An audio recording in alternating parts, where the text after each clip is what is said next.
네, 여러분 안녕하세요. 주식캐스터 연입니다. 시총 1위였던 애플이 1위 자리를 내줬습니다. 간밤에 무슨 일이 있었던 걸까요? 빠르게 살펴보도록 하겠습니다. 자, 어제는 중요한 지표 미국의 4월 소비자 물가지수가 발표되는 날이었습니다. CPI는 8.3%로 발표가 됐습니다. 전월이 8.5%였는데 전월보다는 줄어들었지만요. 시장 예상치였던 8.1%보다는 높았습니다. 8.5랑 8.1 사이에 약간은 애매한 수치를 기록한 거죠. 자, 장 초반을 보시면 그래도 전월보다는 물가지수가 줄어들었다라는 점에서 증시가 상승을 하면서 출발을 했습니다. 그래서 저도 어제 증시를 보면서 오늘은 조금 올라가려나 싶었는데 금방 이렇게 또 분위기가 반전이 됐습니다. 왜? 시장 예상치보다는 높았으니까 물가가 정점을 찍었을 거라는 기대감이 약해졌고요. 결국 연준에서도 긴축에 다시 속도를 낼 것이라는 우려가 다시 이어졌기 때문입니다. 자, 그럼 물가지수는 8.3%로 나왔는데 자세히 한번 살펴보도록 할게요. 자, 소비자 물가지수 안에는 에너지 물가, 주거비용, 식료품 이런 것들이 포함이 되어 있는데요. 지난달 같은 경우에는 러시아 우크라이나 사태로 에너지 물가의 오름세가 컸습니다. 하지만 이번에는 소비자 물가지수의 3분의 1을 차지하고 있는 주거비용이 0.5%가량 상승했고요. 식료품 가격, 신차 구입 가격, 여기에 여행 수요까지 회복을 하면서 호텔 숙박비와 항공운임은 18%까지 급등하면서 인플레이션이 이렇게 전방위로 확산하는 모습을 보이고 있습니다. 증시가 하락세를 보이면서 종목별로는 코인베이스 같은 경우에는 부진한 실적을 발표하면서 26.4%까지 빠졌고요. 리비아는 포드의 주식 매각 소식에 9% 넘게 떨어졌습니다. 더불어 이날은 나스닥 지수가 3% 넘게 하락한 만큼 기술주들이 약세를 보였는데요. 그동안 하락장에서도 그나마 버텨주던 애플이 어제는 이렇게 5% 넘게 하락했습니다. 반면에 에너지 관련주와 시장 방어주들은 그래도 하락장에서 좀 살아남는 모습을 보였는데요. 자, 그런데 어제 애플이 이렇게 5% 넘게 빠지면서 전 세계 시가총액 1위 순위가 바뀌었습니다. 애플에서 사우디아라비아 국영 석유업체인 아람코로 바뀌었는데요. 최근 유가는 폭등하고 반대로 기술주들은 급락하면서 아람코가 시총 1위에 올랐습니다. 2020년 10월 이후 처음입니다. 사실 애플은 이번 실적 발표에서도 굉장히 좋은 실적을 발표했지만 최근 중국 봉쇄로 인해서 공장 가동이 중단이 되면서 타격을 받고 있습니다. 이에 따라 2분기에 80억 달러의 손실을 볼 수 있다고 전망을 하고 있는데요. 따라서 애플이 글로벌 시총 1위도 무너지고 또 중국 봉쇄 악재도 있어서 걱정하시는 분들도 많습니다. 하지만 일부 증권가에서는 기술주인 애플이랑 에너지주인 아람코를 비교하는 것은 무의미하다고 지적하기도 합니다. 사실 애플은 말 그대로 창의력과 기술력을 바탕으로 성장한 민간 기업이지만요. 아람코 같은 경우에는 국영 기업이고 또 석유를 캐서 그냥 시장에 파는 기업이기 때문입니다. 아무튼 애플 시총 하락에 대한 다양한 해석이 있는 가운데 이렇게 공포지수는 이틀 전까지만 하더라도 20을 가리켰지만요. 이날은 이렇게 또 다시 19까지 떨어지면서 아직도 투자 심리는 극도의 공포 구간으로 볼 수 있습니다. 네, 그럼 오늘 증시는 어땠을까요? 오늘 국내 증시는 옵션 만기일인 만큼 수급 변동성도 예상이 되는 부분이었는데요. 한번 살펴보도록 하겠습니다.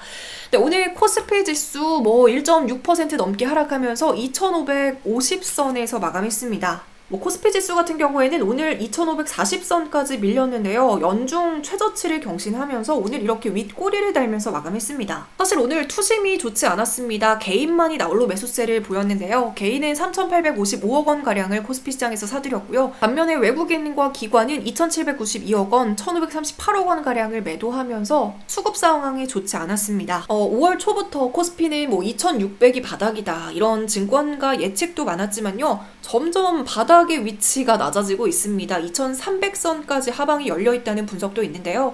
시장에서 좋은 소식이 들려오지 않으니까 타격은 계속 불가피합니다. 분위기를 반전시킬 만한 좋은 이슈가 나와주면 좋을 텐데 말이죠. 네, 이어서 코스닥 살펴보겠습니다. 코스닥의 낙폭이 굉장히 심합니다. 오늘 3% 넘게 빠지면서 833선까지 빠졌는데요. 이렇게 차트를 보시면 오늘 긴 음봉의 몸통을 만들면서 마감했습니다. 장중에는 831선까지 떨어지기도 했죠. 수급 상황이 코스피와 마찬가지로 좋지 않습니다. 개인만이 코스닥에서 오늘 3,100억 원가량을 매수했고요. 반면에 외국인은 683억 원가량을 매도했고 기관도 2,400억 원가량을 매도했습니다. 환율 살펴보겠습니다. 원달러 환율이 언제쯤 떨어질까요? 5거래일 연속으로 장중의 연고점을 계속 갈아치웁니다. 오늘은 장중에 1290원까지 오르면서 달러 초강세 현상이 이어지고 있는데요. 이렇게 1291원까지 올랐다가 1288원에서 오늘 마감을 했습니다. 네, 이어서 외국인 순매수 매도 1위부터 5위까지 살펴보겠습니다. 외국인 순매수 1위 종목은 HMM이고요. 2위는 기아, 3위는 우리금융지주, 4위는 KT, 5위는 HLB 입니다. 외국인 순매도 1위 종목은 LG생활건강, 2위는 삼성전자, 3위는 카카오, 4위는 SK하이닉스, 5위는 삼성 SDI입니다. 자, 기관 순매수 1위 종목은 SK하이닉스고요. 2위는 한국타이어앤테크놀로지, 3위는 펜오션, 4위는 HMM, 5위는 LG에너지솔루션입니다. 기관 순매도 1위 종목은 삼성전자, 2위는 카카오, 3위는 LG생활건강, 4위는 하이브, 5위는 네이버입니다. 연기금도 살펴보겠습니다. 연기금 순매수 1위 종목 LG에너지솔루션, 2위는 KT고요. 3위는 펜오션, 4위는 한국타이어앤테크놀로지, 5위는 HMM입니다. 연기금 순매도 1위 종목은 LG생활건강이고요. 2위는 삼성전자, 3위는 KG스틸, 4위는 네이버, 5위는 LG전자입니다. 오늘은 특징주 말고 실적을 발표한 종목들을 살펴보려고 합니다. 결국 지금과 같은 하락장 속에서는 실적에 더욱 포인트를 맞춰봐야 될 것 같아요. 지금까지 실적이 좋게 나오면 그래도 주가가 방어를 해줬고요. 실적이 나쁘게 나오면 앞선 미 증시에서도 부진한 실적에 코인베이스가 크게 빠졌던 것처럼 주가가 크게 빠집니다. 오늘도 실적과 관련해서 희비가 엇갈리는 주식들이 있었는데요. 한번 살펴보도록 하겠습니다. 네, 먼저 좋은 실적을 보여준 종목부터 살펴보겠습니다. 먼저 신세계 인터내셔널입니다. 신세계 인터내셔널은 패션을 중심으로 사업을 하는 기업인데요. 리오프닝 수혜주로도 언급이 되었던 종목입니다. 역시나 최근 경제활동이 재개되면서 패션 수요가 급격히 증가했는데요. 올해 1분기에 최대 실적을 발표했습니다. 영업이익은 전년 동기보다 55% 넘게 상승했고요. 매출도 3% 증가하면서 1분기 기준으로 사상 최대 실적을 달성했습니다. 그리고 지난해에 이어서 지속적인 성장세를 이어가고 있다라는 점도 체크해 볼 만합니다. 네, 신세계 인터내셔널 같은 경우에는 사업 효율화를 위해서 다양한 전략을 취했는데요. 일단은 비효율이 높은 브랜드와 매장을 정리했고요. 대신에 MZ세대의 취향을 겨냥한 상품들을 배치하면서 매출과 이익 모두 증가했습니다. 특히 최근 골프 열풍이 불어오면서 프리미엄 골프웨어 수요가 증가하면서 수입 패션 매출도 상당히 좋았습니다. 이렇게 견조한 실적을 보여주면서 오늘 장중에 4% 넘는 상승세를 보여주기도 했습니다. 네, 이어서 수젠텍입니다. 수젠텍은 오늘 24% 넘게 급등세를 보이기도 했는데요. 창립 이래로 사상 최대 실적을 기록했다는 소식이 호재가 됐습니다.